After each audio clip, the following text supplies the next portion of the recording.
Magandang umaga po sa ating lahat, mga kapatid. Magandang umaga po, Padre. Huling araw ng buwan ng Abril, sa biyaya, sa awa at sa tulong ng Diyos, natapos na naman ang isang buwan at sisimulan natin ang panibagong buwan bukas. Sa pagtatapos ng buwan na ito, isang magandang tanong mula sa ating ebanghelyo ngayon. Papaano natin isinabuhay ang ating pagiging alipin? Kasi sa harap ng Diyos, dapat malinaw na tayong lahat ay alipin lamang. At dahil alipin, ang dapat na masusunod sa ating buhay ay ang Diyos.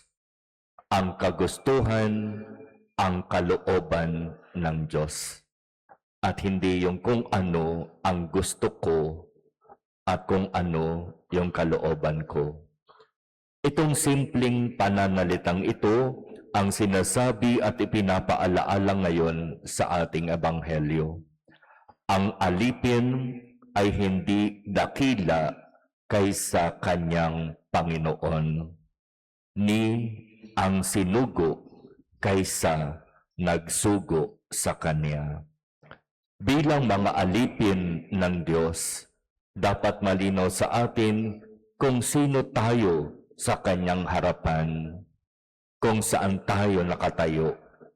At dahil tayo ay alipin, katulad na lamang ng sinabi ng ating inang si Maria nung siya ay dalawin ng anghel ng Panginoon at ihatid ang magandang balita, malinaw na sinabi ni Maria, "Ako'y alipin ng Panginoon, mangyari sa akin ang iyong sinabi."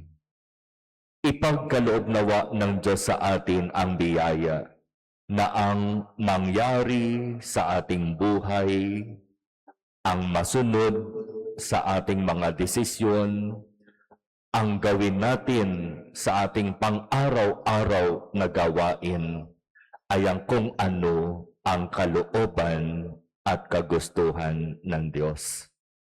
At alam nating lahat, hindi ito madali. May mga pagkakataon, mas pinipili at sinusunod natin ang ating mga sariling kagustuhan at hindi ang kagustuhan ng Diyos. At papaano ba natin malalaman kung ano talaga ang kalooban, ang kagustuhan ng Diyos?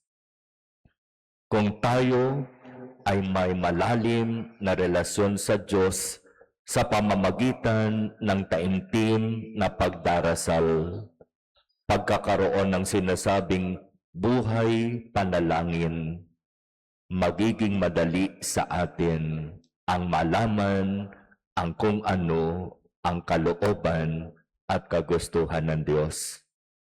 Kaya sa pagtatapos ng buwan ng Abril, kung hindi man tayo naging masunurin sa kalooban ng Diyos, hingin natin sa Kanya ang biyaya na sa pagpasok ng panibagong buwan, ito nawa ay maging buwan na punong-puno ng biyaya para sa atin. Biyaya ng pagsunod sa kalooban at sa kagustuhan ng Diyos at hindi sa akin, sa iyo, sa ating kagustuhan lamang.